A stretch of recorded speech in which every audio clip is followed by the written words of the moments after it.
हमें दीनी उलूम के लिए आज हिंदू से खतरा नहीं, हमें अपने मुसलमान से खतरा है। मुझे अपनी ब्यूरोक्रेसी से और अपनी एस्टेब्लिशमेंट से खतरा है, उसका खंजर है मेरी गर्दन पर।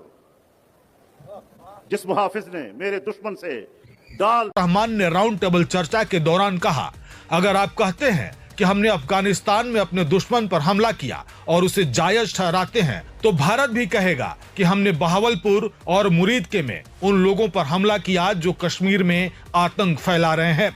फिर भारत की इस कार्रवाई पर आपत्ति क्यों? मौलाना फजलुर रहमान लंबे समय से पाकिस्तान के अफगानिस्तान नीति के आलोचक रहे हैं। अक्टूबर में जब पाकिस्तान अफगानिस्तान के रिश्तों में भारी तनाव था, तब उन्होंने दोनों देशों के बीच मध्यस्थता की पेशकश भी की थी। आप कहते हैं, मेरे सवालात हैं कि हमने अपने दुश्मन के मराकज़ पर स्ट्राइक किया है और आप इसको एक जायज बयानिया कहते हैं, तो हिंदुस्तान आपसे कहता है कि मैंने बहावलपुर में हमला किया है, मैंने मुरीदके में हमला किया है, मैंने कश्मीर में हमारे खिलाफ कार्रवाइयां करने वालों के मराकज़ पे हमले किए हैं। आप उस पर एतराज क्यों कर रहे हैं? और अगर आप उस पर एतराज करते हैं और इधर से आपका यही इल्ज़ाम अफगानिस्तान के हवाले से है, दोनों में आप कैसे मुताबिकत पैदा करेंगे? या आप उसको सपोर्ट करेंगे या अपने आप को गलत कहेंगे? मौलाना ने पाक आर्मी चीफ असीम मुनीर पर हमला बोला है। देखिए, मौलाना फजलुर रहमान ने भारत से रिश्ते बिगाड़ने के लिए मुनीर और पाकिस्तानी सेना को सीधे तौर पर जिम्मेदार ठहराया है।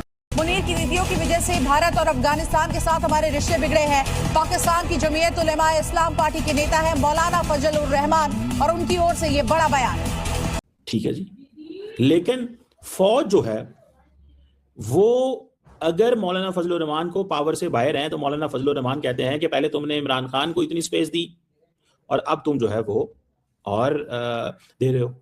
और दूसरी बात यह है कि वो ये फौज, वो ये भी समझते हैं मौलाना फजलुर रहमान कि ये जो मजहबी गुफ्तगू है ये तो सिर्फ हमें करनी चाहिए, ये पाकिस्तान का आर्मी चीफ क्यों करता है? समझ रहे हैं बात को? ये सुने जरा। जो अल्लाह ने उनको जो है मुखासी मुनीर पर दोहरे मापदंड अपनाने का आरोप लगाया है। उन्होंने कहा कि पाकिस्तान एक तरफ अफगानिस्तान में हमले को जायज बताता है, लेकिन जब भारत आतंकवाद के खिलाफ कार्रवाई करता है तो उसी पर आपत्ति जताई जाती है। वो कह रहे हैं जी, अगर इंडिया कश्मीर पे हमला कर रहा है तो फिर सही कर रहा है, अगर तुम वहां पे हमले करोगे तो। समझ रहे हैं? अब ये जरा चीज आप देखें।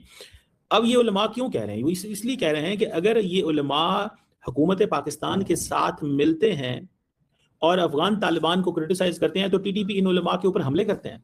इन उलमा का पॉइंट भी किसी हद तक जेन्युइन है, but that does not mean कि आप उसको इक्वलाइज कर दें कि इंडिया अटैक कर रहा है तो ठीक कर रहा है।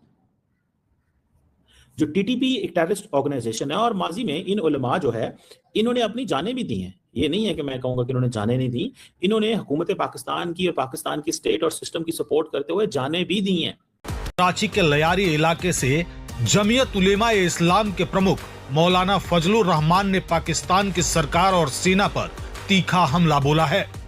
उन्होंने साफ शब्दों में सवाल उठाया है कि अगर पाकिस्तान का अफगानिस्तान के भीतर जाकर हमला करना सही ठहराया जाता है, तो फिर भारत द्वारा पाकिस्तान के अंदर आतंकियों पर कार्रवाई को गलत कैसे कहा जा सकता? मौलाना फजलुर रहमान ने शहबाज शरीफ सरकार और सेना प्रमुख आसिम मुनीर पर दोहरे मापदंड अपनाने का आरोप लगाया है कि पाकिस्तान के जो उलमा है उन्होंने इनफैक्ट एक डिफरेंट पोजीशन में आके पाकिस्तान की फौज की मुखालफत की शुरू की है कि जनाब आप की जो पॉलिसी है अफगानिस्तान के वो हवाले से वो गलत है। ये पाकिस्तान के एक बड़े सीनियर आलिम हैं, क्लैरिक हैं, बल्कि मैं तो समझता हूँ कि one of the finest and shrewd politician he is. और मेरा जो है इनसे इस तरह की मेरी इनसे अंडरस्टैंडिंग है कि मैं इनकी जमात के ऊपर मैंने एक पीएचडी का थीसिस भी किया हुआ है। तराना लियारी से निकला, तराना मौलाना फजलुर रहमान का। वो ये कह रहे हैं कि अगर पाकिस्तान ने अफगानिस्तान में काबुल में स्ट्राइक की और ये कहकर कि वहां से आतंकी आए, तो भारत ने मुरीदके बावलपुर सरगोदा में घुसकर ठोक दिया, तो क्या गलत किया? होते हैं कि यार ये अगर ये रिमेन भी अगर फौज में लेगी, ये फौज का सिपा सलार है जो 5 साल के लिए अभी पावर में आया है और वो इस तरह रहेगा और उसने रिलीजन जो है उसका वो जिक्र करेगा और कुरान का जिक्र करेगा, तो हम कहाँ जाएंगे? समझ रहे हैं आप बात? ये है सारी कहानी।